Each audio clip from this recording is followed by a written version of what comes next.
Sensitive kids ये किस श्रेणी में आते हैं? कौन होते हैं सेंसिटिव किड्स? पेरेंट्स ही हैं जिनको ये सेंस करना है कि उनके बच्चे की क्या रिक्वायरमेंट्स हैं, क्या उनकी अंडरस्टैंडिंग है, क्या उनकी लिमिटेशंस हैं, कहाँ उनकी लिमिटेशंस को बढ़ाना है, कैसे बढ़ाना है। वो सब चीज़ें पेरेंट्स की रिस्पॉन्सिबिलिटी बहुत ज़्यादा। 9th क्लास का बच्चा है, उस टाइम में डिप्रेशन, वो डिप्रेशन भी क्या आपके हिसाब से वो सेंसिटिव बच्चों की वजह से है कि आज के डेट में बच्चे इतने सेंसिटिव हो गए हैं? क्या ये प्रॉब्लम, सेंसिटिव किड वाली प्रॉब्लम, क्या आपने हर कल्चर, हर सोसाइटी में देखी है? ये प्रॉब्लम हर जगह से, एवरीवेयर। हेलो फ्रेंड्स, आज हम आपको मिलवाने वाले हैं श्री पल्लव जेराट जी से, जो कि एक म्यूजिक इंडस्ट्री में प्रोफेशनल हैं, एक जापानीज एमएनसी में। उसके अलावा वो कुछ एनजीओज के साथ भी जुड़े हुए हैं, जहां पर वो स्पेशलाइजेशन रखते हैं, कुछ सेंसिटिव बच्चों के ऊपर काम करते हैं। तो ये सेंसिटिव बच्चे कौन होते हैं, उनकी क्या सेंसिटिविटीज होती हैं, वो कैसा काम करते हैं और अपनी एक्सपर्टीज के बारे में हमें क्या क्या बताने वाले हैं, आज यही सब जानेंगे। आज का पॉडकास्ट बहुत मज़ेदार होने वाला है, और खासकर उन लोगों के लिए जिनके घर में बच्चे हैं, खासकर टीन एज से निकल रहे हैं, खासकर वो जो आगे जाकर अपनी कोई लाइन चूज करने वाले हैं। आगे उनके सामने पूरी पूरी लाइफ पड़ी है, स्टडीज़ हैं, करियर है, शादी है, ये सब कुछ आने वाला है। तो अगर आपकी लाइफ में भी आपके भी बच्चे हैं और इस एज में हैं, तो आपको ये पॉडकास्ट शुरू से लेकर आखिर तक ज़रूर देखना चाहिए। आपको सीखने के लिए, आपको समझने के लिए बहुत कुछ मिलेगा। तो चलिए आइए स्वागत करते हैं अपने गेस्ट का, श्री पल्लव जेराट जी। थैंक यू रुपेश जी। बहुत बहुत धन्यवाद बुलाने के लिए। मेरा बेसिकली अपना खुद का प्रोफेशनल एक्सपीरियंस 20-22 साल का है, टेंटेटिवली 25 साल के आसपास। बट शुरू से ही जो टॉपिक आज हम यहाँ डिस्कस करने वाले हैं वो बेसिकली वो मेरा अपना ही प्रीवियस वर्जन है। Even still I am struggling in that. तो मैं ये नहीं कहूँगा कि इट्स 100% सक्सीडेड और something, but keep on trying certain things. So आज का टॉपिक मेनली जो डिस्कस कर रहे हैं, हम सेंसिटिव किड्स पे डिस्कस कर रहे हैं जी। तो पल्लव जी, मैं सबसे पहले जानना चाहूँगा अपने श्रोताओं के लिए कि सेंसिटिव किड्स ये किस श्रेणी में आते हैं? कौन होते हैं सेंसिटिव किड्स? हाँ, तो ये जो आपने जो क्वेश्चन किया है, ये एक मेजर क्वेश्चन है कि जो भी अभी ये पॉडकास्ट देखेंगे उनको यही होगा कि हम कैसे डिफाइन करेंगे हमारे बच्चे सेंसिटिव है या नहीं है। सो बेसिकली अगर आपके मतलब मे बी योर किड्स और आपके छोटे भाई बहन या जो आसपास के फ्रेंड्स वगैरह हैं, जो भी हैं, अगर वो थोड़े शाई नेचर के हैं, पहला, अगर वो इन्फ्लुएंस बड़ी जल्दी हो जाते हैं, सेकंड, तीसरा, अगर वो हमेशा कोई चीज़ करना चाहते हैं तो पूरा डिटेल में करना चाहते हैं, या तो नहीं करना या तो डिटेल में करना, चौथा, they always have a empathy for others emotionally, and the main part is they react emotionally. So main ये 3-4 points हैं, they react very much emotionally for everything. I mean react, response करना, वो सोचते नहीं हैं, जो इनको दिल से लगता है वो एकदम से बोल देते हैं। So it doesn't mean कि वो आपकी अंडरस्टैंडिंग को नहीं समझते, but it is how they are basically. So this is one thing, they react emotionally. Second is they are very much get influenced from others. So आपके environment में, अपने for example अगर एक मैं अपनी बात करूं, तो मैं अपने past life में अपने जो आसपास के मेरे स्कूल के मेरे साथ में विद्यार्थी थे, मेरे क्लासमेट्स थे, या थोड़ा बड़ा हुआ तो मेरे कॉलेज के जो बैचमेट्स थे, या थोड़ा सा और बड़ा हुआ तो ऑफिस के जो लोग थे, या तो हम हर जगह पे हम जैसे जो मतलब लाइक सेंसिटिव लोग, वो इन्फ्लुएंस हो जाते हैं। When I'm saying influence हो जाते हैं तो वो डिस्ट्रैक्ट हो जाते हैं अपने पाथ से। So this is a very, so basically these are 4-5 major things. They are very much sensitive in all the response, especially they are emotionally, they respond emotionally, first thing. Second, they get influenced very fast. Third, they are very much vulnerable to noises. जहाँ बड़ा hodgepodge सा है basically, noisy environment, they don't prefer to go there basically. And the fifth is they are very much they have empathy for others basically. So ये 4-5 traits जो हैं, you have to look into these kind of things. और वो हाँ, एक और जो major trade मैं भूल गया, वो अलग रहना पसंद करते हैं भीड़ से। They want to stay alone, you know, most of the time. So these are the 4-5 or you can say 6 major things are there. यानी कि वो बहुत शाय होते हैं, वो अपने आप को दूसरों के साथ मिक्सअप नहीं करते, इंट्रोवर्ट रहते। Introvert is the right word. तो कुछ आप, जैसे आपने पॉइंटर्स बताए, इसमें कोई एग्जांपल दे सकते हैं आप? कुछ एग्जांपल, जैसे कि किसी बच्चे के बारे में एग्जांपल दे सकें, कुछ ऐसा बता। हाँ, तो जैसे अभी आपने एग्जाम्पल के लिए कहा, तो मैं अपना ही स्टोरी बता देता हूँ, क्योंकि वो एक मेरा पुराना कल था basically. So still I have the issues, पर मैं आपको स्टोरी बता देता हूँ। उसमें क्या है, जब मैं छोटा था, या अगर आप, मैं बड़े एक सारांश में बात करूँ, वेरी ब्रीफ, मैंने ज़िंदगी में अभी तक, जब तक मैंने चीज़ समझी नहीं, तब तक मैंने सिर्फ वही काम किए हैं जो मेरे सिर पे पड़े हैं। आई मीन, जो मेरे सिर पे रिस्पॉन्सिबिलिटी थी, जिसका प्रेशर था। Pressure may be from family, pressure may be from the environment, society, कि फॉर एग्जाम्पल पढ़ना तो है ही यार, मतलब there is no option for that. Job तो करनी ही है, there is no option for that. So वही काम मेरे हुए हैं, मतलब कंसिस्टेंट मैं उस पर काम करता रहा, इररिस्पेक्टिव मेरा मन है नहीं है, मैं वही कर पाया हूँ। बट अदर देन दैट, मेरा my father was a writer, तो मेरा मन करता था कि मैं कुछ लिखूं, वो एक मेरे लिए ऑप्शनल था, क्योंकि वो सिर पे नहीं पड़ा था। सो हम लोग जो हैं, क्यों ऐसा हुआ, क्योंकि हम लोग डिस्ट्रैक्ट और इन्फ्लुएंस बहुत जल्दी हो जाते हैं एनवायरनमेंट से। मैं एक और एग्जांपल देता हूँ। मैंने अपनी इंजीनियरिंग खत्म करी, तो मेरे ब्रदर भी सॉफ्टवेयर इंडस्ट्री में थे उस समय, अभी भी उसी में हैं। तो उन्होंने मेरे को सजेस्ट करा कि तुम, उस समय हमारा ना सी लैंग्वेज का बहुत जोर चल रहा था, सी प्लस प्लस बहुत चल रहा था। तो उन्होंने मेरे को कहा कि आप जाके ना सी लैंग्वेज का करो। मैं गया। Now you have to understand, ये एक ऑप्शनल था मेरे लिए। इंजीनियरिंग कर चुका था मैं, तो मेरे को सी प्लस करना है। मैं गया हूँ वहाँ पे, तो मेरे को लगा कि यार ये थोड़ा टफ हो रहा है, मेरा मैथ्स भी बहुत स्ट्रांग नहीं है, तो शायद मैं नहीं कर पाऊँ। मैंने 2 दिन में गिव अप कर दिया, because it was optional. Before that, engineering की बात बता रहा हूँ, फिर मैं वही बात आपको, इंजीनियरिंग करने गया मैं पहले। उस समय मैं जब इंजीनियरिंग करने के लिए भी फर्स्ट ईयर था मेरा, तो मैंने वहाँ जाके माहौल देखा। वहाँ पे कुछ लोग ड्रग्स बहुत लेते थे, रैगिंग बहुत होती थी, पढ़ाई बहुत टफ थी। तो as usual, being a sensitive kid, I was so much influenced by the environment कि मैंने गिव अप कर दिया। यार मेरे से नहीं होगा ये तो साला, यहाँ पे लोग ड्रग करते हैं, people are you know do the ragging things, पढ़ाई बहुत टफ है। और जो कुछ लोग हैं वहाँ पे, वो इंटेलिजेंट थे मेरे से ज़्यादा, बहुत ज़्यादा। और सो वो इन्फ्लुएंस हो गया, फिर से डिस्ट्रैक्ट हो गया। तो मैंने घर में आके बोल दिया कि भैया मैं अब नहीं करूँगा, इंजीनियरिंग नहीं करूँगा। तो मैं जब घर वापस आया, तो my father was in a very shocking position कि भैया कि इस लड़के का करें क्या, कि अब तो ये इंजीनियरिंग करने भेजा था इसको, कि खुद तो पता ही नहीं और क्या करना है। तो लेट्स डू। उस समय ऑप्शन नहीं थी, डॉक्टरी कर लो, इंजीनियरिंग कर लो, 2-4 चीज़ें हुआ करती थी उस समय। इतना ऑप्शंस नहीं थे जो आज की डेट में हमारे पास अवेलेबल है। Then he told me one day कि इवन देन, उस समय, being a sensitive kid, no that is a major catch. Being a sensitive kid, how you handle that does matter basically. मेरे साथ ऐसे कई किस्से जो मैं बाद में डिस्कस करूंगा, जो ढंग से हैंडल नहीं हो पाए, and they couldn't able to survive.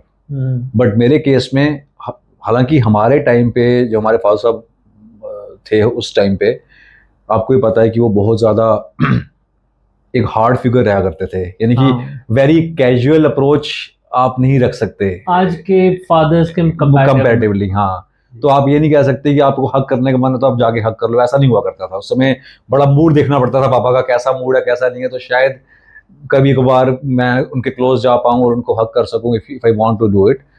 Even then, during that circumstances, when I came back home, engineering छोड़ के, यू कैन से, वापस आया, तो मैंने अपना कहा कि मैं इसको कंटिन्यू नहीं करूँगा। उन्होंने बड़े ढंग से मेरे को आज भी वो दिन याद है। मैं बेड पे लेटा हुआ था, तो मेरे पापा मेरे पास आए। उन्होंने मेरे को वहाँ पे लोकल बीए में एडमिशन भी करवा दी थी कि चल तूने नहीं करना, तूने बीकॉम कर लिया अपना, तो बीकॉम एडमिशन करवा दी थी। बट साथ साथ में ही वॉज टेकिंग टाइम कि कोई नहीं, इसको एडमिशन भी करवा दो जो उसको चाहता है अभी, और ऐसे ऐसे बोल लूँगा इसको मैं। आज भी याद है, बेड पे लेटा हुआ था, मेरे फादर साहब आए, उनको बड़े प्यार से बोला कि बच्चे देख, जिंदगी में तो आपको हार्डशिप्स तो आनी आनी है। हर बार अगर आप ऐसे कहोगे कि आप कुछ करने लगे और आप हार गए और उसके आप करोगे ही नहीं, तो ऐसे नहीं होगा। So even failures have a lot of learnings, और उन लर्निंग्स को आपने अडॉप्ट करना है एक स्टेप ऊपर करने के लिए। I am not asking you to get it pass और सर्वाइव कर जाओ और you get a perfect marks और समथिंग, नॉट लाइक दैट। पहले फेलियर से या पहले जो आपको चैलेंजेस लग रहे हैं, उनसे आप लर्न करो, उन स्ट्रगल से आप लर्न करो, then you will achieve slowly slowly. And give up का ऑप्शन मत करो, because every time you will feel कि भैया मैं कुछ भी स्टार्ट करूंगा नहीं हो रहा, तुम गिव अप कर दोगे। So you don't need to worry for that. हार की टेंशन मत लो, तुमने बस एक स्टेप अपने पहले से बेटर करना, बस ये देखो। Don't come to the conclusions कि मैं ये कर लूंगा तो नहीं हो पाएगा, मैं शायद नहीं हो पाऊं, मेरे से सर्वाइव नहीं हो पाऊं, शायद मैं फेल हो जाऊं, शायद ये हो जाऊं। Not like that. Just focus on the next step. Next step क्या करना है? पहले स्टेप से थोड़ा बेटर करने की कोशिश करनी है। एंड गुरप्रीत जी, वो दिन था, उसी दिन मैंने ठान लिया कि मैं वापस जाऊंगा, इंजीनियरिंग करूंगा। मैं वापस गया, और ऐसा नहीं था कि उसके बाद भी it was easy for me. फिर से वो स्ट्रगल्स थे, फिर से वही टफ एग्जाम से, फिर से वो रैगिंग का माहौल था, फिर से वो ड्रग्स थे वहां पे, फिर से वो सारे माहौल, सब कुछ सेम था। बट एक परसेप्शन मेरा चेंज हो चुका था कि यार, don't take yourself so much, किसी ने कुछ कह दिया तो रोने बैठ जाओ। लिव इट यार, don't take yourself so much seriously, let's go with the flow. बोल दिया कोई बात नहीं, चलने दो। सो वो एक एटीट्यूड बन गया मेरा, जो है चलने दो बस, कोई बात नहीं, it's let's do it, let's keep on doing. मतलब वहां पर वापस जब आप इंजीनियरिंग करने गए तो फिर भी आपको वो जो फेलियर से आप भागे थे, वो फेलियर तब भी आपको देखना पड़ा। बिल्कुल। बट वो फेलियर इसलिए आपको ज़्यादा डिस्ट्रैक्ट नहीं कर पाया क्योंकि आपके मन में ये था कि ये फेलियर जरूर हुआ है पर पिछली बार से तो बेटर हुआ है। तो यही आपका मतलब। बिल्कुल। एंड ऑफ द डे जो उनकी डायरेक्शन थी वही दिमाग में थी, एक स्टेप बेटर करना है। फेलियर से में भी लर्निंग्स है और एक स्टेप बेटर कर रहे हैं। फेलियर्स चाहे जिसमें हो, चाहे एग्जाम में हो, फेयर हो वहां पे सर्वाइव करने का, या कुछ भी हो, लेकिन उससे एक स्टेप बेटर करना है, बस वही था। तो वो एक स्टेप करते करते करते मैंने अपनी इंजीनियरिंग भी खत्म करी, और फाइनली उसके बाद अपना जॉब वॉब भी शुरू कर दी। देन फाइनली गाड़ी चल पड़ी बेसिकली। अदरवाइज नहीं होता तो अगेन मैं ये नहीं बोल रहा हूँ कि बीकॉम नहीं करता कुछ नहीं हो पाता, वो एक अलग राह हो जाती है, अलग बात है। बट आई थिंक इसकी मेरे को वो लेसन नहीं मिलता, और वो लेसन आज तक कहीं ना कहीं काम आता है हमेशा। चलो, ये तो आपने बताया कि एक सेंसिटिव चाइल्ड को अच्छे से समझा उसके पेरेंट ने, और अपनी समझ बूझ के साथ उसे कहीं एक पार लगा दिया। क्या आपने ऐसे बिगड़ते हुए केसेस भी देखे? अब सर, उसमें केसेस मेरी अपनी रियल लाइफ में भी केसेस हैं। एक हमारे उसमें मतलब मैं ये नहीं कह सकता कि पर्टिकुलर वो एग्जैक्ट सेंसिटिव केस था कि नहीं था। दो केसेस हैं, एक तो बड़े सेंसिटिव वाला मैं बता देता हूँ आज ही। एक मेरा फ्रेंड हुआ करता था, हम बड़े छोटे थे, अभी भी है वो, ही स्टिल देयर। वो उस समय बात कर रहा हूँ, आज से लगभग 35 ईयर्स बैक। हम लोग I think second third class में थे, छोटे थे। तो हम उनके घर जाते थे, फ्रेंड था मेरा, घर के पास रहते, उनके घर जाते थे। उस समय उनके पास उनके फादर दुबई ट्रैवल करते थे। तो उस समय पता है, उस समय की बात कर रहा हूँ जब टीवी छोड़ो, फोन भी नहीं हुआ करते थे किसी के पास, कभी वो पूरे मोहल्ले में किसी एक ही हुआ करते थे। तो उस समय उनके पास एक पेन वाली वॉच थी, जो उसमें डिजिटल वॉच आती थी, जो पेन में होती थी बेसिकली। मेरे में सिटीजन का होता था। हाँ, समथिंग। वो दुबई से लेके आए थे उसके फादर साहब। सो उस समय उनके पास वो फैसिलिटीज थी, वो फ्रिज भी, टीवी भी, उससे बहुत बड़ी बात हुआ करती थी। और उनके साथ भी, बिकॉज वो हमारे स्कूल में हमारे साथ था वो जो फ्रेंड हमारा, तो हम लोग एक उनके घर जाते थे कि उनको चलो आप खेलने चलते हैं, उसको लेके अपना खेलने चलेंगे हम लोग। जैसे हम वहां जाते थे तो उसकी मदर उसको घर से बाहर नहीं जाने देती थी। क्यों? क्योंकि वो सेंसिटिव दोनों एंगल में था। एक तो फिजिकली सेंसिटिव था कि वो धूप में बाहर जाता था, उसका चेहरे पे ना लाली हो जाती थी, पूरा लाल हो जाता चेहरे पे।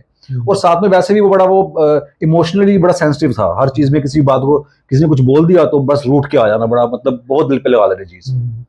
But he was very good in mathematics. तो वो सब था। लेकिन एक पॉइंट ऐसा आया कि उसके फादर ने ड्रग्स शुरू कर दी, ये अल्कोहल स्पेसिफिकली, जी। और वो उसमें इतना डूब गए कि he is still alive, my friend is still alive, उसके फादर की डेथ हो गई है, बट उस बंदे ने 2 बार सुसाइड अटेम्प्ट करने की कोशिश करी। और जब वो जो मैथमेटिक्स में इतना तेज लड़का, सेंसिटिव लड़का, पढ़ाई में भी और सॉरी इन जनरल भी, और साथ में वैसे भी फिजिकली भी सेंसिटिव था, और पढ़ाई में भी अपना इमोशनली भी सेंसिटिव था, इवन देन उसको 8 सिर्फ 10th पास कर पाया आई थिंक मुश्किल से, और फिर वो लेथ की मशीन्स पे काम करता था फॉर ए सर्वाइविंग। तो this is I think it's a failure वो फ्रॉम बहुत द रिच पेरेंट्स। फैमिली से था और अब सर्वाइवल के लिए भी वो मुश्किल से हाँ कर पा रहा है। आज तक उसकी शादी नहीं हुई है, oh, he is of my age 45 plus. तो ये पेरेंट्स की वो एक गलती, वो एक इररिस्पॉन्सिबिलिटी, वो अकाउंटेबिलिटी जो नहीं ली उन्होंने, उसकी वजह से स्पेशली उसके फादर की, ही इज स्टिल स्ट्रगलिंग। तो एक पेरेंट्स का समझना चीजों को बहुत बहुत जरूरी है। आप ये नहीं कह सकते कि समाज भी है, समाज मैटर नहीं करता। समाज आपके, वो बच्चा अगर फुटबॉल नहीं खेल रहा उसको कहेंगे साइड पे खड़ा हो, या क्रिकेट नहीं खेल रहा करेंगे साइड पे खड़ा हो, नोबडी बॉदर्स अबाउट दैट। सो आज पेरेंट्स ही हैं जिनको ये सेंस करना है कि उनके बच्चे की क्या रिक्वायरमेंट्स हैं, क्या उनकी अंडरस्टैंडिंग है, क्या उनकी लिमिटेशंस हैं, कहाँ उनकी लिमिटेशंस को बढ़ाना है, कैसे बढ़ाना है, वो सब चीज़ें पेरेंट्स की रिस्पॉन्सिबिलिटी बहुत ज़्यादा। आपकी बातों से समझ में आता है कि जो आज की डेट में इतना डिप्रेशन फैला हुआ है, शायद ये भी एक कारण हो सकता है कि शायद वो पेरेंट्स अपने बच्चों को वो टाइम नहीं दे पाए, वो फ्रीडम नहीं दे पाए, वो समझ नहीं दे पाए, या फिर वो अपने बच्चों को समझ ही नहीं पाए कि हमारा बच्चा सेंसिटिव बच्चा है, और उस वजह से वो बच्चा वीक रह गया और आज वो डिप्रेशन का शिकार है। क्योंकि मेरे पास बहुत से ऐसे केसेस आते हैं right from the age of 14 years, मतलब 9th क्लास का बच्चा है, उस टाइम में डिप्रेशन, हम तो वो परवाह नहीं करते थे। मुझे याद है हमारे टाइम में तो हमको परवाह नहीं करते थे 9th क्लास में। मतलब किसी ने अगर कोई डांट भी दिया ना, मुझे आज भी याद है मेरी मम्मी ने मेरे को एक बार गुस्से में आके एक थप्पड़ लगाने की कोशिश की, और मैंने थोड़ा सा हाथ आगे किया बचने के लिए, और उनकी चूड़ी टूट गई थी, टूटी भी नहीं थी, मुड़ गई थी। तो वो कहते थे तेरे को मारना बेवकूफ़ी है, तू तो उल्टा नुकसान कर देता है। तो मतलब, और हमें कोई फर्क नहीं पड़ा। हाँ, वो मार रहे हैं, डांट रहे हैं, ठीक है, उसको एक स्पोर्टिव वे में लिया, ठीक है यार, डांटा है तो चलो समझ, हमारे लिए डांटा है। बिल्कुल। बट आज की डेट में अगर कुछ किसी बच्चे को कुछ कह दो तो उनकी आंखों में इतनी जल्दी आंसू आ जाते हैं, वो कितनी कितनी देर तो रोना शुरू कर देते हैं। तो वो डिप्रेशन भी क्या आपके हिसाब से वो सेंसिटिव बच्चों की वजह से है कि आज के डेट में बच्चे इतने सेंसिटिव हो गए हैं? एक तो सिंगल चाइल्ड हो रहे हैं ज़्यादातर, सिंगल चाइल्ड नहीं भी हैं, दो बच्चे भी हैं, तो वो भी कई बार ऐसा होता है अपने अपने फ़ोन में लगे हुए हैं, कोई एक्टिविटी नहीं है, तो आपस में वो फिर मिलेंगे कैसे, खेलेंगे कैसे? जब एक दूसरे से मिलेंगे नहीं, खेलेंगे नहीं, तो एक दूसरे के लिए वो भावनाएं कहाँ से आएंगी? बिल्कुल। तो शायद ये डिप्रेशन भी उसी वजह से है। देखो सर, जो मेरा जो अपना जो एक्सपीरियंस है, जो मैंने देखा है आसपास इन्वायरमेंट में, एक तो वो सेंसिटिव किड्स का तो है ही है, वो तो मैं मानता हूँ, वो तो उनका तो अंडरस्टैंडिंग चाहिए। बट एक जो अंडरस्टैंडिंग वर्ड है ना, वो बहुत पावरफुल है अगर कोई समझना चाहता है तो। क्योंकि understanding is basically, it's not about the incidents you understand, it's about the mindset जो बच्चे का चल रहा है, वो अंडरस्टैंड करना बहुत जरूरी है, बहुत ज़रूरी है। और उसमें एक फ्लेक्सिबल अप्रोच बहुत जरूरी है। अब मैं आपको बताता हूँ, अपने घर की बात बताऊंगा, मैं बाहर नहीं जाता हूँ कि वो बोलेंगे बाहर की बातें कर, घर की बात बताता हूँ। मैं अपने घर पे मेरा जो बेटा है वो मेरी नहीं सुनता है। अच्छा। वो मेरी नहीं सुनता, मतलब ही ओवरऑल लुक में ठीक है, उसको लगता है कि पापा एक बात कर रहे हैं ठीक है, बट वो अपनी मदर की ज्यादा सुनता है, मदर से डरता भी है, क्योंकि पापा जो है फ्लेक्सिबल है, थोड़ा समझ लेते हैं जो भी है रीजन। बट ये भी अंडरस्टैंडिंग की फ्लेक्सिबिलिटी है। ये अब इसमें मैं एक छोटी सी लाइन ऐड करना चाहूंगा। शायद वो मदर की इसलिए सुनता है क्योंकि उसके पास ऑप्शन नहीं है, सुननी ही पड़ेगी क्योंकि वो स्ट्रिक्ट होंगी। बिल्कुल। और आप क्योंकि फ्लेक्सिबल है, बिल्कुल अंडरस्टैंडेबल है, बिल्कुल, तो शायद उसे लगता है कि कोई बात नहीं, पापा तो समझ ही जाएंगे। बिल्कुल। तो ये फिर वही बात आ गई कि सिर पे पड़ेगी तो करना ही पड़ेगा, नहीं सिर पे पड़ेगी तो। बट इसमें एक बैलेंसिंग एक्ट भी है। देखिए हम लोग, मैं ये नहीं कहता कि डांटना नहीं, बच्चे को डांटना है यार, क्यों नहीं डांटना, नहीं डांटेंगे तो फिर वही जो आप बता रहे हैं सुसाइडल अटेम्प्ट्स, वो सब, घर पे 4 थप्पड़ नहीं पड़ेंगे अगर, तो बाहर 1 थप्पड़ पड़ा तो सुसाइड करने चले जाएगा। बिल्कुल। तो ऐसा नहीं है, डांटना भी जरूरी है, टोकना भी जरूरी है, लेकिन एक बैलेंस बनाए रखना वो बहुत जरूरी है। इनिशियली मेरे को जो मेरी वाइफ, मैं देखता था जो मेरी वाइफ डांटती थी बच्चे को, तो एकदम से ना मैं बिल्कुल, क्योंकि बीइंग ए सेंसिटिव किड, मेरा दिल दहक जाता था, यार कैसे कर रहे हो यार, मतलब बच्चा है यार, ऐसे थोड़ी करोगे। तो मैं बीच में आ जाता था कि नहीं यार, थोड़ा सा यू हैव टू लिमिट में करना है, ये करना है। और थोड़ा सा कई बार तो मेरे वाइफ की बीच में वो हो जाती थी बहस, सही है, वो किस्सा छोड़ के हम लड़ने लग जाते थे अपना। देन स्लोली स्लोली रियलाइज कि ऐसा कुछ होने लगता है कि, बट बीइंग ए सेंसिटिव मेरे को एम्पैथी एकदम से हो जाती है, I can not control that thing. तो मैं तो यहाँ तो अब शुरू करा है मैंने, घर से बाहर निकल जाता हूँ, या आई ट्राई टू अवॉइड, ज़्यादा बंद कर दिया कि थोड़ा बहुत डांटना जरूरी है। And she also understand this thing कि उसने भी अपना जो पीक था वो डांटने का बहुत ज्यादा, वो कम कर लिया है, और मेरा जो बिल्कुल नेगेटिव था कि बिल्कुल हल्की सी बात लेके मैं घबरा जाता था, वो थोड़ा मैंने ऊपर लिया। तो समवे ठीक है, बैलेंस करने की कोशिश कर रहे हैं हम लोग भी। तो वो एक बैलेंस करना बहुत जरूरी है, पहले अंडरस्टैंड करना कि कहाँ पे चीजें इश्यूज है बच्चों के साथ बेसिकली। तो वो जितना आप बच्चों के साथ खुलोगे, बात करोगे, वो तभी हो पाएगा। बात करने के अलावा और कोई चारा नहीं है। And sometimes you have to let him or let her do what they want for certain period, but with a overall you have to track the activities also. तो idea is in short, understanding जो है वो एक develop करना बच्चों के साथ, और डाउन द लाइन उसमें फ्लेक्सिबिलिटी रखना, that is more important I believe. अब मैं कई बातें आज मैं यहाँ कह रहा हूँ, मैं घर पे कई बार बोल चुका हूँ, लेकिन वो मेरे घर पे ग्रांटेड हो जाती हैं, अरे ये ठीक है। एक बार आपका आमिर खान का आया था इस पे अपना कपिल शर्मा शो में भी, तो वो भी बोल रहे थे, कहते यार मेरे बच्चे मेरी ही, मैं एक्टिंग कुछ बताता हूँ करने के लिए, वो मेरे से नहीं सीखते, और दूसरों के बच्चे आके बोलते हैं कि मेरे को सिखाओ। सो पेरेंट्स को तो ग्रांटेड लेते हैं, so you need to find a way out basically. तो क्या, जैसे आपने बोला कि मैं अगर कोई बात बोलता हूँ तो वो कई बार फॉर ग्रांटेड ले लेते हैं, but after all being a sensitive kid yourself, ठीक है, आप खुद एक सेंसिटिव किड रहे हैं, और जब आप अपने बच्चे को देखते हैं अगर वो भी सेंसिटिव है, तो आपने ये बातें जो मुझे बताई हैं वो आपने अपने बेटे को भी बताई होंगी, या घर पर डिस्कशन होती होगी। तो क्या उसने आपके एक्सपीरियंस से कुछ सीखने की कोशिश नहीं की? आपने, कहते हैं ना, अब जहाँ पर साम नहीं चलता, यानी कि जहाँ समझाने से काम नहीं चलता, वहाँ पर फिर दाम दिया जाता है, फिर दंड भी दिया जाता है, फिर भेदा भी जाता है।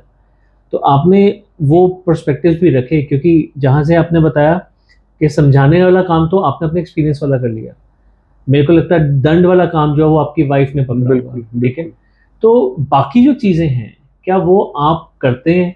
और अगर करने से भी फर्क नहीं पड़ता, तो कैसे फर्क पड़ता है? क्या ऐसा होता है कि आपकी बातों को कोई भी सीरियसली नहीं लेता, या फिर सिर्फ आपके घर वाले सीरियसली नहीं लेते? नहीं, देखो ऐसा है कि देखो ये मेरा पर्टिकुलर अपना नहीं है, आप भी जिस फील्ड में हैं शायद आपके घर पे भी लोग आपकी बात को वैसा नहीं लेंगे, होता है ना, घर की मुर्गी दाल बराबर टाइप्स बेसिकली। लेकिन जब आप, आज हम यहाँ बैठे होंगे, आपने भी प्रीवियस लाइफ, अपना प्रीवियस कुछ अपने प्रोफेशनल करियर में भी आपने कई पॉडकास्ट दिए होंगे जिसमें आपने अपने एक्सपीरियंस के साथ कुछ ना कुछ बताया होगा। चलो पॉडकास्ट छोड़ दो, आप कहीं अपने ग्रुप में बैठे होंगे, दोस्त अपने फ्रेंड्स के साथ या फैमिलीज के साथ बैठे होंगे, वहां अपने एक्सपीरियंस शेयर किया होगा। जब आप वहां एक्सपीरियंस शेयर करते हो और आपकी फैमिली वहां बैठी होती है और दूसरे लोग भी बैठे होते हैं, वो फिर उस बात को वैलिडेट करते हैं। फॉर एग्जाम्पल, आपके दोस्त ने बोला यार, हाँ यार गुरप्रीत, आप जो बात कर रहे थे ना, वो बात बिल्कुल ठीक है, वो मैंने भी एक्सपीरियंस करा है। तो आपकी जो फैमिली है वो वॉच करेगी वो चीज कि यार उनको भी एक्सपीरियंस है, वो इस बात पे हाँ कर रहे हैं, तो शायद ये बात तो एक वैलिडेशन हो जाती है उनको। तो मैं ये नहीं कहता कि ऐसा नहीं है कि घर में भी लोग सुनते हैं, समझते हैं बात को, लेकिन कई चीजें ऐसी होती हैं जो आप बताना चाहते हो उनको, लेकिन वो नहीं समझ पाते। वो चीजों के लिए आपको ये ध्यान करना है कि आप कहीं अगर बैठे हैं तो you start the topic. Validation जरूरी है, खासकर थर्ड पार्टी की वैलिडेशन जरूरी है। घर की, आपने घर में चीजें कुछ बतानी है तो ऐसा नहीं है कि सब चीजें नहीं मानते, ऐसा नहीं होती है, आप एक मिक्स फीलिंग होती है, सबके अपने एक्सपीरियंसेस होते हैं। तो आज की डेट में और साथ में आप एक ओपन वर्ल्ड में रह रहे हो, स्वतंत्र अपना विचारधारा वाला दुनिया में है आप लोग, तो आप लोग किसी को कॉन्ट्रडिक्ट नहीं कर सकते, उनके अपने एक्सपीरियंसेस हैं। लेकिन हो सकता है मेरे एक्सपीरियंसेस और जो मेरे कुछ फ्रेंड सर्कल के लोग आ रखे हैं वो मैच कर जाएं और 4 पहलुओं के मैच कर जाए, दे विल सी नहीं यार, तब तुम्हारे फैमिली भी बोलेगी नहीं यार ये ठीक बोल रहा था उस बात को लेके शायद होगा। और मेरे साथ ऐसा बहुत बार हुआ है, हालांकि वो एक्सेप्टेंस नहीं हुआ है still, but I have seen the consequences later on also. पर एटलीस्ट उन्होंने ये नोटिस किया कि जो Notice आप किया। बोल रहे हो वो सोसाइटी उस चीज को मान रही है, मान रही है, और अगर वो वैलिडेट कर रहे हैं तो कहीं ना कहीं हमें भी उसे एक्सेप्ट करना एक्सपेक्ट चाहिए। करना, बिल्कुल। आपने बचपन से अपने आप को देखा एज अ सेंसिटिव चाइल्ड, आपने अपनी फैमिली में भी कईयों को देखा होगा। क्या आपको लगता है कि ये फैमिली ट्री में होता है, या फिर ये किसी के साथ भी हो सकता है कि फादर ऐसे सेंसिटिव नहीं थे पर बेटा सेंसिटिव निकला? क्या आपके फादर सेंसिटिव थे, या फिर वो एज ए फादर वो इतने स्मार्ट थे कि वो अपनी सेंसिटिविटी जो थी वो छुपा पाए? कैसा लगता है आपको? नहीं देखो, पहले मैं एक और क्लैरिफाई कर दूं, सेंसिटिविटी की बीमारी नहीं है, हाँ, इट्स ए पॉजिटिव। हाँ, See, you have to understand one thing. When I'm saying sensitive, it means he or she is sensitive to the Emotional. environment. Emotional. Emotional है, sensitive to everything. हाँ, अब उसमें ये भी है कि मैं आपकी इमोशन समझता हूँ, इट्स गुड फॉर यू, बहुत पॉजिटिव है उसमें, नेगेटिव कुछ नहीं है, नेगेटिव कुछ भी नहीं है उसमें, but the only thing is it's a practical world, ठीक है, जहाँ इमोशंस की ज्यादा होनी चाहिए, वैल्यू होनी चाहिए, पर ज्यादा वैल्यू नहीं है प्रैक्टिकली। सो आपको कहीं ना कहीं बैलेंस करके जाना पड़ेगा। So sensitivity is not a problem, sensitivity होना बहुत अच्छी बात है जब तक आप उसको समझ ना पाए एक्चुअली हुआ क्या है। आज की डेट में मैं आपको एग्जांपल देता हूँ, हमारे ऑफिस में, मैं अपने ऑफिस की बात करता हूँ या पुराने ऑफिस की बात करता हूँ, मेरे साथ कई अपने मेरे डिपार्टमेंट के लोग होंगे, पुराने ऑफिस की बात नहीं, मैं प्रोजेक्ट्स भी करता था, मैं बाहर वेस्ट अफ्रीका में भी रहा कुछ टाइम पे, यूनाइटेड नेशंस में भी मैंने काम करा है, बीच में ईस्ट के जंगलों में भी काम करा है। मेरे को आज वो होता है कि मैं I was a sensitive kid, तो मैं वहां सर्वाइव कर पाया। बहुत बहुत स्ट्रांग बंदे नहीं जा पाए, हम नहीं जाएंगे वहां पे, सर बुरा हाल है वहां पे। I was sensitive, I was flexible, कोई नहीं यार देखते हैं, end of course I was a Sikar, मेरे को एक्सप्लोर करने में बड़ा मजा आता था वो चीजों को लेके। वहाँ मैं मेरी फर्स्ट जॉब में नॉर्थ ईस्ट के फॉरेस्ट में थी जॉब बेसिकली, तो इवन वहाँ के लोकल जो बंदे थे उन्होंने भी मना कर दिया था कि we don't want to go there.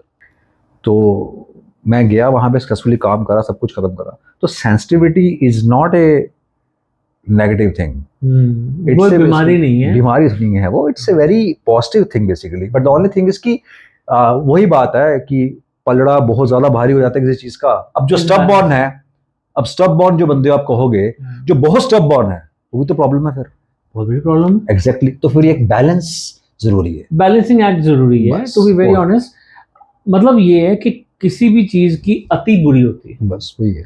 आज की जो टाइम चल रहा है ना, उसमें इमोशंस वाले लोगों की वैल्यू कम है, दिमाग वालों की वैल्यू ज्यादा। दिमाग वाले जो है इमोशंस वालों को हमेशा दबाते हैं। आप बहुत अच्छा फ्रेम कर रहे हो, एग्जैक्टली वही मैं कहना चाहता हूँ, शायद मैं ढंग से बता नहीं पा रहा हूँ, बट वही है। तो यही, अब मैं यही कहना चाहता हूँ, देखो मैंने जहां तक ये देखा है, इंसान ना एक नारियल की तरह होता है, बाहर से सख्त, अंदर से नरम। पर वो नरमी जो होती है ना, वो दूसरों के प्रति होती है ना, तो सोसाइटी को देती है।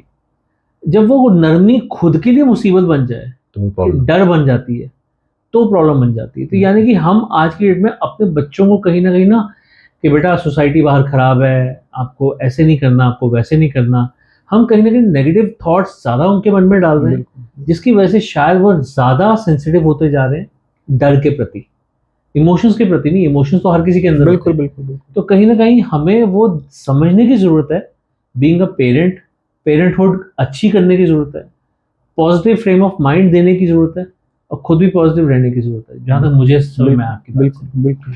और कोई एग्जांपल आप शेयर करना चाहेंगे? मैं अभी आपको एक इसमें एग्जांपल दूंगा कि अब how to handle such kids with options basically. जी, आपको उन्हें कभी भी, एक तो उन्हें आपको एक बेसिक, मैं एक फ्रेमवर्क बोलता हूँ उसमें, SLA basically, it's struggles, learnings and achievements, and it is applicable for everyone, for a common man also.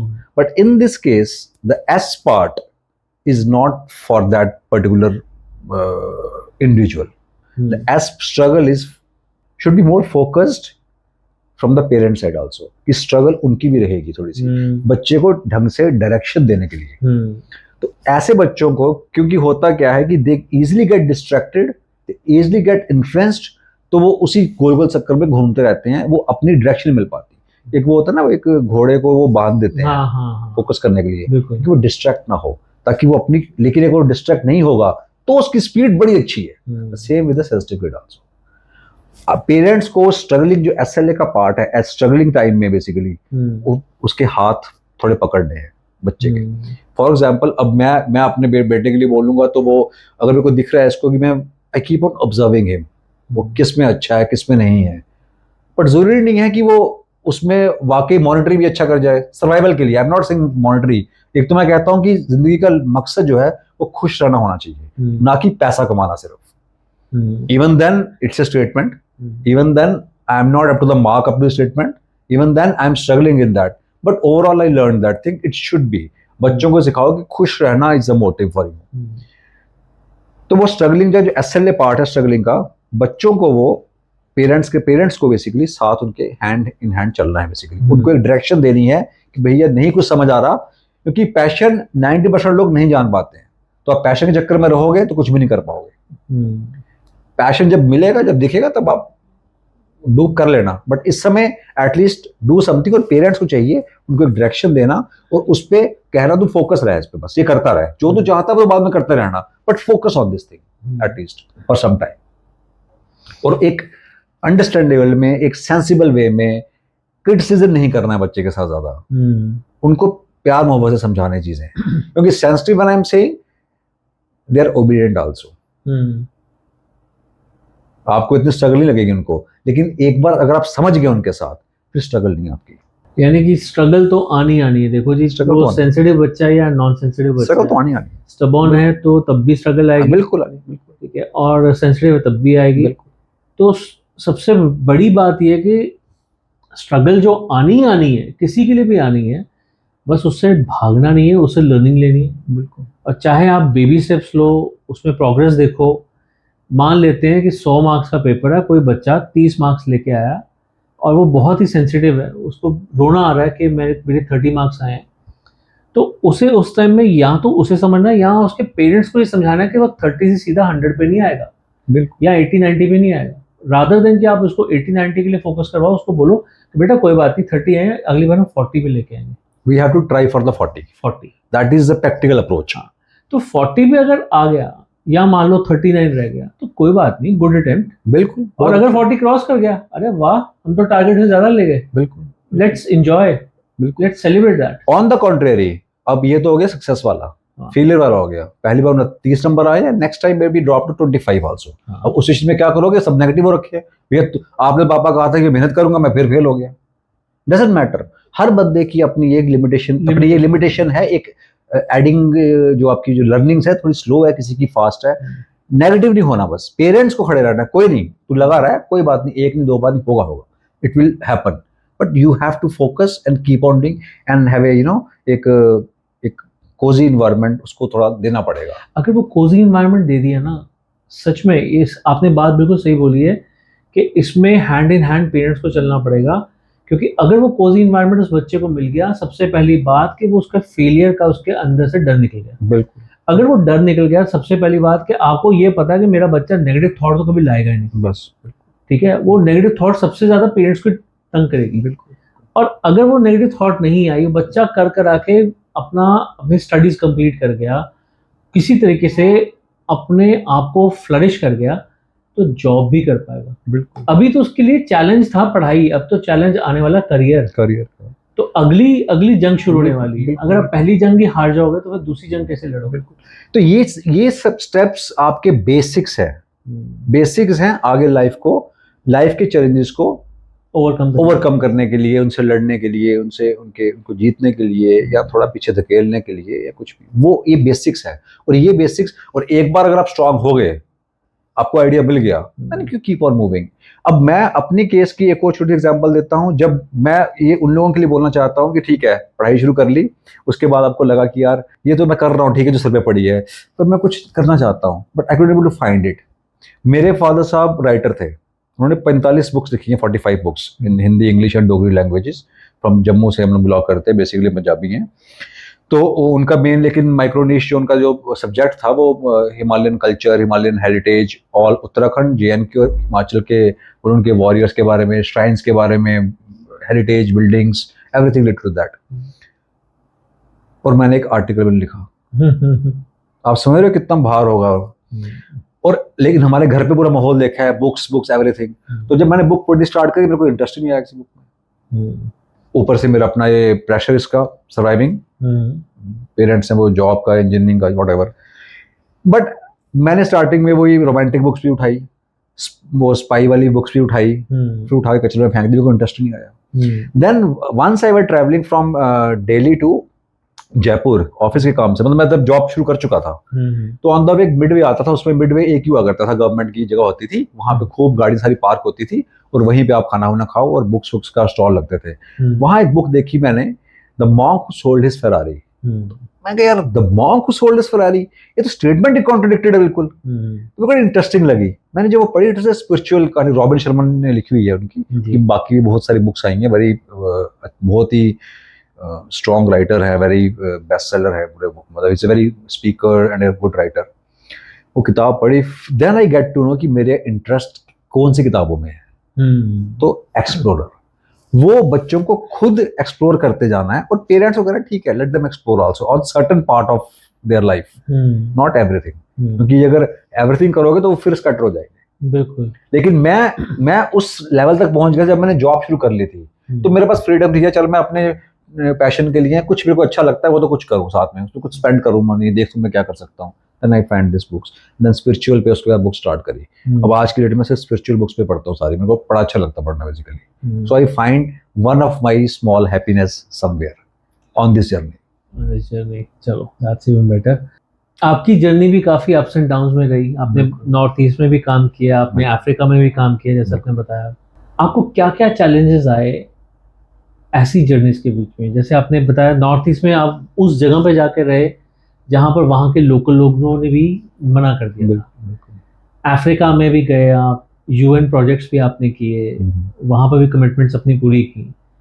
तो UN ऐसी किसी जगह पे नहीं चला जाता, वो हमेशा किसी ऐसी जगह पे जाता है जहाँ कुछ गड़बड़ होती है, टफ सिचुएशंस, ठीक है। तो आप ऐसी जगह पे गए, और बीइंग अ सेंसिटिव चाइल्ड, जबकि आपको बहुत अर्ली स्टेज में पता चल गया था कि चीज़ें मेरे साथ थोड़ी सी कॉम्प्लिकेटेड है, क्योंकि मैं बहुत ज़्यादा एम्पैथी से काम करता हूँ। बिल्कुल। और ऐसी हार्ड जगह पे जहाँ पर बहुत ही ज़्यादा आपको अपने आप पे नियंत्रण रखना पड़ता है, तो क्या आपको वहाँ पर कुछ चैलेंजेस आए? और अगर चैलेंजेस आए तो आपने उसको ओवरकम कैसे किया? तो उसमें मैं आपको बताता हूँ, मेरे फादर साहब ना हमेशा एक बात कहते थे। वो कहते थे कि ना, आप ना कुएं के मेंढक नहीं बनना कभी जिंदगी में। कि आप एक जगह बैठे हो, जैसे हम लोग बेसिकली पंजाबीज हैं हम लोग, and we belong to Jalandhar, our forefathers, but we born brought up in Jammu, even my father also. तो लेकिन उन्होंने हमें कहा कि तुम कभी भी, एक को आज भी शब्द याद है, कुएं के मेंढक मत बनना। कुएं के मेंढक अगर कोई भी बोलेगा तो बड़ी नॉर्मल स्टेटमेंट है, बट मेरे को जब उस एक्सपीरियंस को मैंने एक्सप्लोर करा है, तो आई अंडरस्टैंड उस स्टेटमेंट का कितना बड़ा मतलब है। क्योंकि मेरे को भी याद है, जब मैं जम्मू से निकला था तो मैं क्या था और आज मैं क्या हूं। मतलब मैं ये नहीं कह रहा कि मैं बड़ा करोड़पति अरबपति बन चुका हूं, वो नहीं, but kind of a confidence level, learnings, फिर चैलेंजेस, फिर लर्निंग, फिर अचीवमेंट, छोटी छोटी अचीवमेंट चाहे whatever. So I keep on adding those things. So जो स्टेटमेंट था उनका, कुएं का मेंढक ना बनो, मेरे को वो चीज थी। उन्होंने कहा था कि एक्सप्लोर करो। मैं बता रहा हूँ ना आपको, सेंसिटिव किड बोल दिया कुएं का मेंढक नहीं बनना, तो वो दिमाग में पड़ गया बस। अब नहीं पता, वो पापा ने बोला था कि यार ये कुएं का मेंढक नहीं बनना। सेंसिटिव है, फ्लेक्सिबल भी है, फिर that is a strength also. उन्होंने बोल दिया, उन्होंने डायरेक्शन अच्छी दे दी। आप समझ रहे हो? उन्होंने डायरेक्शन जब अच्छी दे दी तो सेंसिटिव और फ्लेक्सिबल है, दैट इज अ पावर। अब तो चलो कहाँ चलना है, देखिए जो होगा। सो मैं टू नॉर्थ ईस्ट, वहां मेरा हाउस रेस्ट हुआ था एक बार नॉर्थ ईस्ट में। बड़े इश्यूज हैं, वो अलग अलग किस्से हैं, अलग अलग। हाउस रेस्ट हो गया था, उन्होंने मेरे को लाइफ में फर्स्ट टाइम मैं बाय एयर ट्रैवल करके आया था वापस, क्योंकि मेरे को बसों में शायद ये था कि उनको पकड़ लेते। वहाँ पे बड़ा इंसर्जेंसी थी उस समय, सो कुछ इशू हो गया था आपस में उनके साथ किसी वहाँ पे, तो I was house arrested also there. तो बहुत से किस्से हैं वहाँ पे, एक किस्सा नहीं है, बहुत से हैं। तो हम लोग लास्ट बॉर्डर विलेजेस पे काम करा है मैंने। वहाँ पे आपकी वो लीचीज होती हैं जो आपको पकड़ती हैं, वो जोंक जो बोलते हैं हम उनको, उनके बीच में काम करा है हमने। 16 फीट की डिशेस होती थी हमारी, सैटेलाइट डिश वगैरह बनती है जो पूरी, वो हम वहाँ पे असेंबल करते थे, फिर सैटेलाइट से स्टेशन डाउनलिंक करके उनको लोकल डिस्ट्रीब्यूट करते थे। That was my job. इसे government ministry of information broadcasting का एक प्रोजेक्ट था जो हमारी कंपनी को, ऑर्गेनाइजेशन को मिला था, तो हमें वो कंप्लीट करना था। नॉर्थ ईस्टर्न स्टेट 7 सिस्टर्स में करना था। तो Arunachal was my place basically, Arunachal, then some part of Manipur I did. So कुछ सिक्किम में भी काम करा मैंने। तो वहां पे तो but the only thing that, so overall जो बात का शॉर्ट है, वो जो पापा ने कहा था ना, कोई मेंढक नहीं बनना, और वो एक घोड़े पे बांध दिया दिमाग में, भैया पापा ने कहा एक्सप्लोर करो तो करो। हाँ, फ्लेक्सिबिलिटी है मेरे में, इमोशनल हूँ, ठीक है, चलता है, वो इश्यूज आते थे, बट वहां पे भी अपने एनवायरमेंट में मैं इमोशनल रहता था। इमोशनल मतलब ठीक है, जो आदमी जो काम कर रहा है, मैंने अपने आप को उनको डोमिनेट करने की कोशिश नहीं करनी कि आई एम प्रोजेक्ट मैनेजर, मैंने करना है, वो मैं नहीं कर सकता। लेकिन उनको एक तरीके से समझा देना कि तुम्हारा अपना ये काम है, तुम ये करो, मैं अपना करूंगा। चैलेंजेस वहां भी आए, बहुत से चैलेंजेस आए, बट एक मुझे शिक्षा मिल गई ना एक बार, तो वो फिर सिर पे पड़ी है साथ में चीजें, फ्लेक्सिबल अप्रोच, तो वो सब मेरे पॉजिटिव पॉइंट्स बन गए उल्टा। सो बेसिकली वही मैं कह रहा हूँ, बच्चे को एक लेवल तक लेके आना, वहां तक हैंड होल्डिंग चाहिए, उसके बाद फिर आपको करने की जरूरत नहीं है कुछ भी, फिर then he will do his job himself, वो अपना कुछ कर लेगा। लेकिन एक जो पॉइंट तक लेके आना ना, जो उसके जॉब के स्टार्ट होने तक या वहां तक, वहां हैंड होल्डिंग वहां तक बड़ी स्ट्रांग चाहिए आपको। सबसे बड़ी बात है कि जब वो चैलेंजेस को अपनी पढ़ाई के दौरान देख लेता ना, तो करियर के दौरान जब वो चैलेंजेस को देखता है तो वो समझता है यार पढ़ाई के दौरान भी तो चैलेंजेस आए थे जो मैंने ओवरकम कर लिए, तो करियर में क्यों नहीं होंगे, इसमें भी बेबी स्टेप भी तो लेने हैं। और अपना पेशेंस लेवल बना के रखना सबसे इम्पोर्टेंट है, पेशेंस लेवल बना के रखना है। आपने अफ्रीका में सर्व किया जी, वहां पे भी कुछ रंग भेद के कुछ चैलेंजेस हैं, बहुत चैलेंजेस हैं, आप शायद मेडिटेशन से भी हाँ, एक बार मैं आपको किस्सा बताता हूँ। हमारे यहाँ क्या हो गया, मैं अफ्रीका में था, वो थोड़ा सा वही है कि थोड़ा सा इम्पेशेंस एक नेगेटिव क्वालिटी भी है मेरी थी, मतलब थोड़ी मैं कोशिश कर रहा हूँ, स्टिल इज देयर।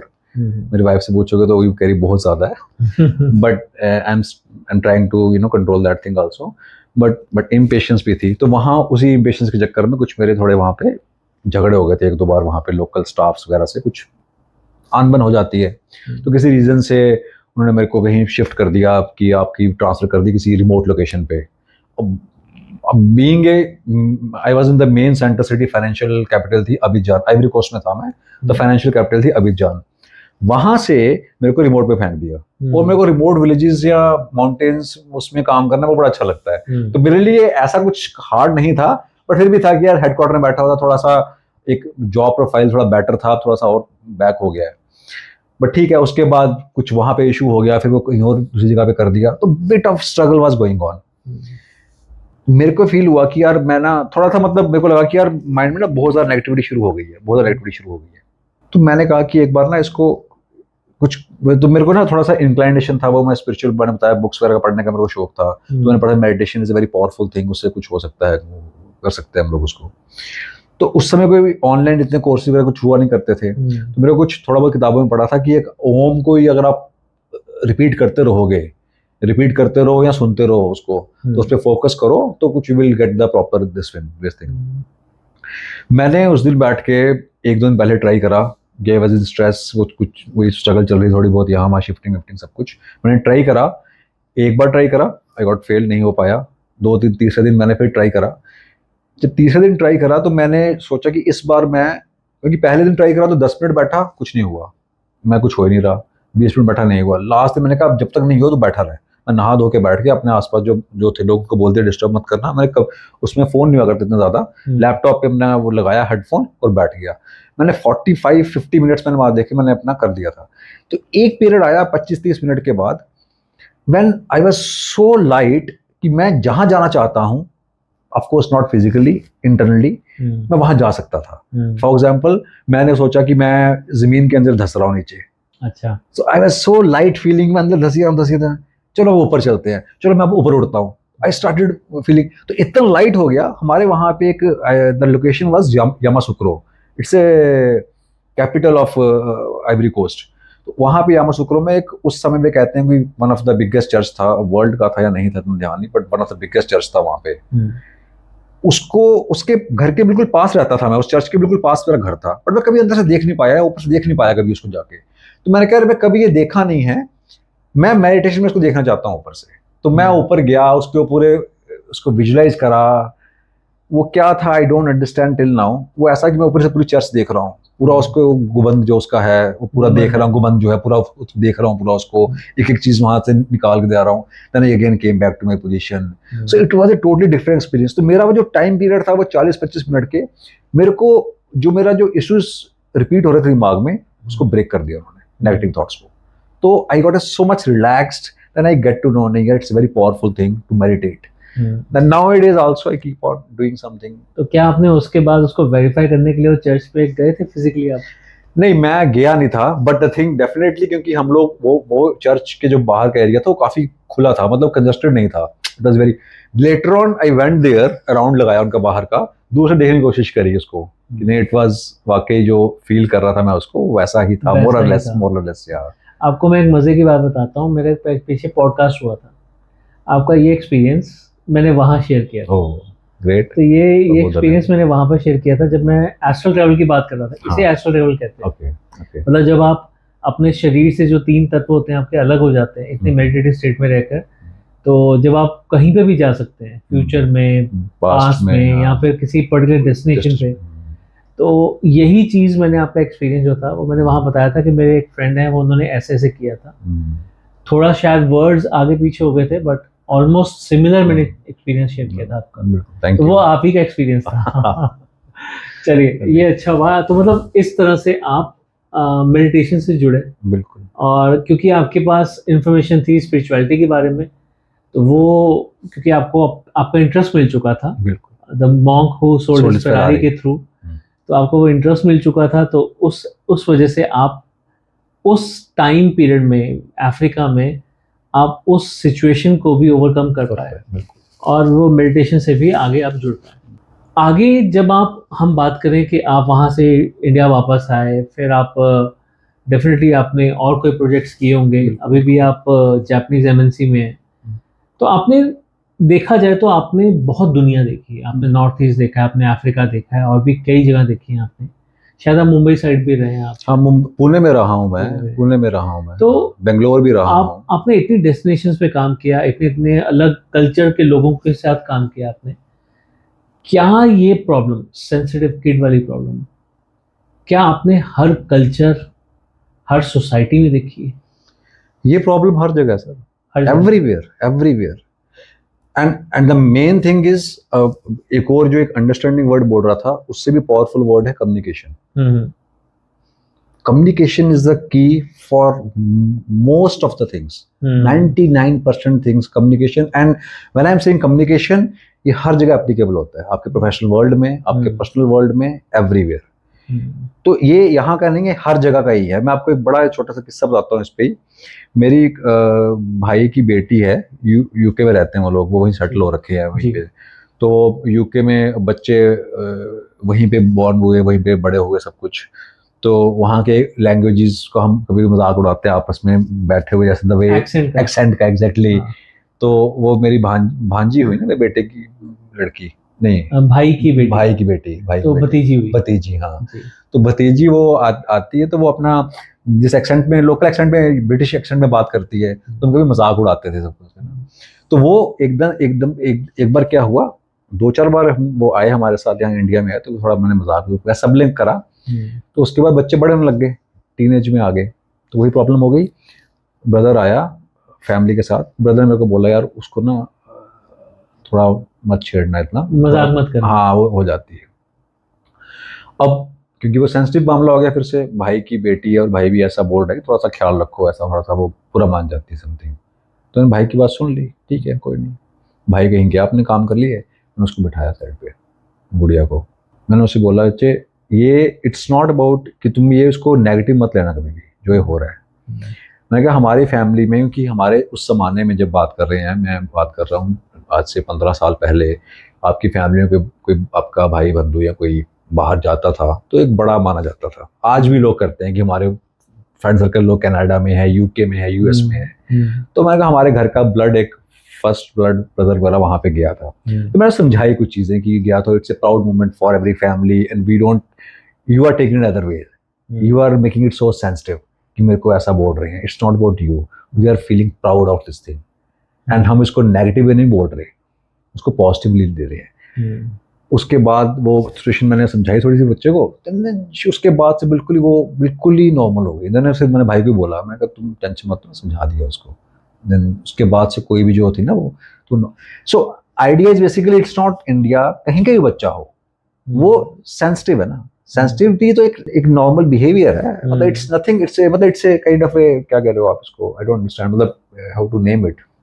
जैसे स्टबबॉर्ननेस है, सेंसिटिव है, कोई बंदे बैलेंस होते हैं उस वजह में, तो इट्स ए नॉर्मल है, it's very much normal. The only thing is कि how you handle it, that is only thing. सबसे बड़ी बात यह है कि आप अपनी कम्युनिकेशन कैसे करते हो, कैसे उनको बात समझाते हो कि ये आपकी वीकनेस नहीं है, ये आपकी एक तरह से आपकी स्ट्रेंथ बन सकती है। बिल्कुल। क्योंकि आप देखो, सेंसिटिव इंसान इमोशनल यानी कि वो किसी के साथ गलत नहीं कर सकता। इसका मतलब वो सही और गलत के बीच का जो डिफरेंस जो हम संस्कारों के थ्रू देते हैं वो उसको पहले से जानता है। और अगर वो सही और गलत जानता है तो डेफिनेटली, जैसे स्पिरिचुअलिटी की आप बात करते हैं तो कर्मास को समझता है, बिल्कुल, क्या अच्छे कर्म क्या बुरे कर्म। बस प्रॉब्लम वहां आती है जब दूसरे लोग जो दिमाग से ज्यादा काम करते हैं वो उसको दबाने की कोशिश, डोमिनेट करने की कोशिश करते हैं। और जब वो डोमिनेट करते हैं तो कहीं वो दब ना जाए, कहीं वो उस वजह से डिप्रेशन में ना चला जाए, कहीं वो उस वजह से टूट ना जाए। तो इसलिए हमारा कम्युनिकेशन ज़रूरी है ताकि वो अंदर से इतना स्ट्रॉन्ग बने कि यार कोई बात नहीं, कोई चैलेंज आएगा मैं कर लूँगा, फ्लेक्सिबल अप्रोच। जैसे आपने बोला मैं फ्लेक्सिबल हूँ, कुएं का मेंढक नहीं बनना, मैं हर चीज़ को मैं ओवरकम कर सकता हूँ। तो बस यही है कि आज की डेट में हमें अपने बच्चों को ये सिखाने की ज़रूरत है कि बेटा जो भी आपका बेसिक नेचर है वो है सो है, बट उसको अपनी स्ट्रेंथ बनाओ, उसको अपनी वीकनेस ना बनाओ। वो कुछ भी हो सकता है, बिल्कुल। वो आपकी स्टबर्ननेस भी हो सकती है। आप अगर स्टबर्न हो इसका मतलब कोई आपको हिला नहीं सकता, पर अगर वो स्टबर्ननेस आपकी सही डायरेक्शन ले गई तो फिर तो आप पता नहीं कहाँ से कहाँ पहुँच जाओगे। तो ये समझना हमारे लिए आजकल बहुत ज़रूरी है। तो मेरे ख्याल से ये पेरेंट्स के लिए बहुत ही ज़्यादा यूजफुल रहा होगा ये पॉडकास्ट। और आप कुछ और ऐड करना चाहते हैं? मैं बस एक ऐड करना चाहता हूँ, पेशेंस उस बच्चे को सिखाओ। एक तो हो गया कम्युनिकेशन और अंडरस्टैंडिंग, वो पेरेंट्स का मेन है जी। जो बच्चे का पार्ट है वो है पेशेंस। क्योंकि बच्चे जो देख रहे होंगे, कर रहे होंगे, ये बड़ी बड़ी बातें करते हैं यार, इनके हो गए, ये इन्होंने कुछ कर लिया है, हमारे साथ ऐसा कुछ नहीं हो रहा। But I want to tell those kids कि बिल्कुल सिचुएशन मेरी भी ऐसी ही थी। फेलियर्स, बहुत ज्यादा फेलियर्स, उसकी कोई वो नहीं है। और एक बात और, you need to have patience, पहला। सेकंड, आपको हमें लगता है कि 100% मेहनत तक कर रहा हूं, आपको लग रहा है ये, और मेरे को रिजल्ट 100 मिल रहा है, तो आप गलत हो। आपको 100 नहीं मिलेगा। वो आपको लगता है कि मैं 100 मेहनत करूंगा और 100 रिजल्ट मिलेगा, वो ऐसा नहीं है। आपको 400% या 1000% मेहनत करनी पड़ेगी आपकी एक्सपेक्टेशन से, तब आप कुछ मिलेगा आपको। बिल्कुल बिल्कुल। क्योंकि मेरे साथ ही, मेरा अकेला नहीं है, मैंने बहुत से लोग देखे हैं जो ये लूज कर गए हैं कि उन्होंने कोशिश करी, उनको लगा हमने 100% कर दिया, हमें क्यों नहीं मिला। नहीं, जो आपको लग रहा है 100% है वो शायद अभी 10% भी नहीं है। ट्रू। मेरी इंजीनियरिंग करते हुए भी या आगे जॉब करते हुए भी मेरे को लगा था कि मैं तो अपना 100% दे चुका हूँ, लेकिन ऐसा नहीं था। उससे मैंने कई गुना ज्यादा मेहनत, कई गुना ज्यादा पेशेंस रखी, या नहीं भी रखी, मुझे फ्रस्ट्रेट भी हुआ, फिर उठा, फिर गिरा, फिर उठा, फिर जाके कुछ ना कुछ थोड़ा बहुत चीजें चलनी शुरू हुई बेसिकली लाइफ में। जो आपका 100% है, जरूरी नहीं है कि वो उस टारगेट का 100% वो हो, जरूरी नहीं है। वो उसका 10% भी हो सकता है, 25% भी हो सकता है। तो यानी कि आपको ये समझना पड़ेगा उस टारगेट को अचीव करने के लिए असल में मुझे कितनी मेहनत करनी है। हाँ, is it 100%, is it 400%, is it 1000%? और उसका कोई मेजरेबल आप पहले नहीं कर पाओगे, तो you need to have patience. Of course आपको कुछ समय देने के बाद ही तो वैल्यूएशन पता चलेगी ना कि भैया मेरे को कितनी मेहनत चाहिए। 6 महीने बहुत है या 6 साल देने पड़ेंगे। बिल्कुल। अब पीएचडी करने बैठते हैं तो पीएचडी के टाइम पे ये तो ना पता होता कि कब कब कंप्लीट कंप्लीट होगी, एग्जैक्टली। तो फिर आपको अगर पीएचडी की डिग्री चाहिए, डॉक्टर की डिग्री चाहिए, तो इसका मतलब आपको पेशेंस देना पड़ेगा। और अगर डॉक्टर नहीं बनना तो छोड़ दो, छोड़ दो। तो फिर वही है, पेशेंस है तो डॉक्टर बन गए, नहीं है तो कुछ नहीं है। तो ये पेरेंट्स को ये बात बतानी है बच्चों को। अभी आपके बच्चे भी हैं, जैसे हमारे, मेरा बेटा भी है, वो एकदम से कभी कभार नहीं, बिल्कुल खत्म कर देते हैं, यार नहीं हो रहा यार, नहीं ऐसा नहीं है, you need to have patience. उस समय उनको समझाओ, उस समय कम्युनिकेट करो, उस समय अंडरस्टैंड करो, वो थोड़ा पॉजिटिविटी में लेके आओ, और फिर ऐसा ऐसा बताओ कि पेशेंस है यार, पेशेंस रखनी है तुम्हें। मुझे लगता है कि जब बच्चे गिव अप करते हैं ना, रादर देन कि हम उनको उस समय समझाएं, हमें उनको ना जो उनको पसंद है, जैसे फॉर एग्जांपल मैं अपने बच्चों की बात करूंगा, अगर कभी मेरी बेटी कहती है ना कि पापा नहीं ये नहीं हो पा रहा, तो मैं कहता हूँ बेटा आइसक्रीम खाएगी। मुझे लगता है कि पहले उसका मूड ठीक करो, बस बिल्कुल उस मोड में तो आए कि मेरी बात सुने। एग्जैक्टली, वेरी गुड स्टेप, बिल्कुल ये सही है। तो वो जब उस मोड में आती है ना, तब हम आराम से डिस्कशन शुरू करते हैं। वो एक हंसी मजाक का डिस्कशन भी हो सकता है, कैसे भी हो सकता है, बट द आइडिया इज कि उसके दिमाग में मेरा आइडिया पहुंचे। बिल्कुल, वो एक स्टोरी के माध्यम से पहुंच रहा है, वो एक लर्निंग के माध्यम से पहुंच रहा है, मेरे एक्सपीरियंस के माध्यम से पहुंच रहा है, पर अगर उसके दिमाग के अंदर कुछ पहुंचाना है तो पहले उसका वो मोड ठीक करना पड़ेगा, मूड ठीक करना पड़ेगा। बिल्कुल। तो वो आपके जो उस समय उनके लॉक लगे हुए हैं वो तो खोलने पड़ेंगे ना पहले। और समटाइम्स वो खुलते नहीं है, बिल्कुल स्टबर्न हो जाते हैं। अरे नहीं बात करनी यार, कोई बात नहीं, लीव हिम, उसको प्रेशराइज मत करो उस समय, अच्छा कोई बात नहीं, बाद में बात करें, कोई नहीं, keep an I also.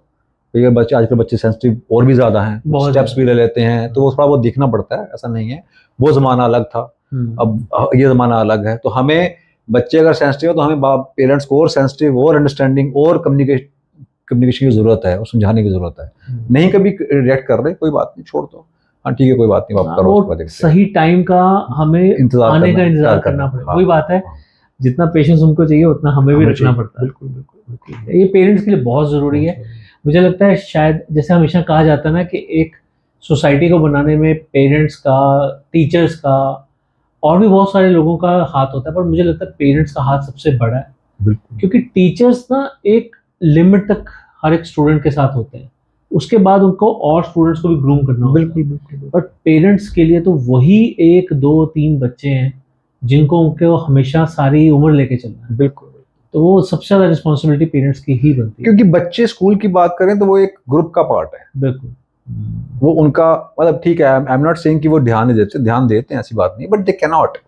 Individual ध्यान देना बहुत मुश्किल है, लेकिन इसीलिए तो पेरेंट्स है ना, तो पेरेंट्स को तो ये बहुत ज्यादा ध्यान रखना है हर चीजों का, आई बिलीव। तो मेन रिस्पॉन्सिबिलिटी या मेन उस तरफ जो है वो पेरेंट्स का ही होना चाहिए। मैं आप सबको ये बताना चाहूँगा कि कुछ दिन पहले जब हम मिले थे, मैं और पल्लव जी, तो हमारा ये डिस्कशन हुआ था कि हम पॉडकास्ट चैनल चला रहे हैं और we are about to launch it, तो मैं कुछ नए नए टॉपिक्स ढूंढ रहा हूँ। तो तब इन्होंने मुझे ये सजेस्ट किया था कि हम इस टॉपिक पे बोल सकते हैं, क्योंकि मुझे लगता है कि हर बच्चा, I would say 90% of the kids आजकल सेंसिटिव है। और सेंसिटिव कौन नहीं है, कोई जैसे इन्होंने बोला कोई स्टबॉर्न है तो कोई फ्लेक्सिबल है, हर कोई सेंसिटिव ही है ना, क्योंकि स्टबॉर्न बच्चा फ्लेक्सिबल नहीं बनना चाहता, फ्लेक्सिबल बच्चा स्टबॉर्न नहीं बनना चाहता। सो मुझे लगता है कि हर घर में कोई ना कोई सेंसिटिव इंसान है। अगर हम सही तरीके से उसे हैंडल करें तो शायद हमारे घर से, हमारी सोसाइटी से, हमारी दुनिया से बहुत सारी मेंटल प्रॉब्लम्स हट सकती हैं, बहुत सारे चैलेंजेस हट सकते हैं, और हम बहुत अच्छी सोसाइटी देख सकते हैं, बहुत अच्छा घर देख सकते हैं, बहुत अच्छे बच्चे सेटल होते हुए देख सकते हैं। सो विद दैट नोट, मेरे को लगता है कि आज हम चाय जो है आज हमारी अच्छी रही। बिल्कुल, चाय का जो जायका है वो हमने एंजॉय किया, हमने आज की चाय बहुत एंजॉय की। तो with that thought let's come to the close and उम्मीद करते हैं कि हम दोबारा ऐसे ही मिलते रहें और नए नए टॉपिक्स पे डिस्कशन करते रहें, और शायद हमारे आने वाले और टॉपिक्स जो हैं वो आपको और भी बहुत ज़्यादा ज्ञान दें। मैं भी इसमें ऐड करना चाहूँगा कि जो श्रोता हैं, देख रहे हैं, जो ऑडियंस हैं, अगर उनको लगता है इन टॉपिक्स में कोई एक टॉपिक उनको लगता है कि नहीं हमें और डिटेल इन्फॉर्मेशन चाहिए, तो हमें वो लिख सकते हैं।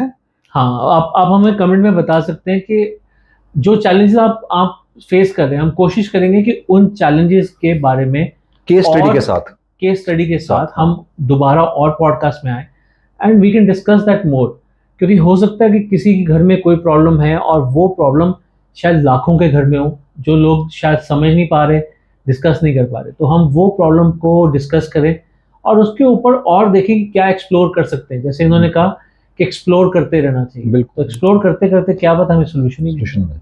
में। ठीक है, so thank you very much for Thank joining you. In today, और हम दोबारा मिलेंगे अगले हफ्ते अगले नए पॉडकास्ट में।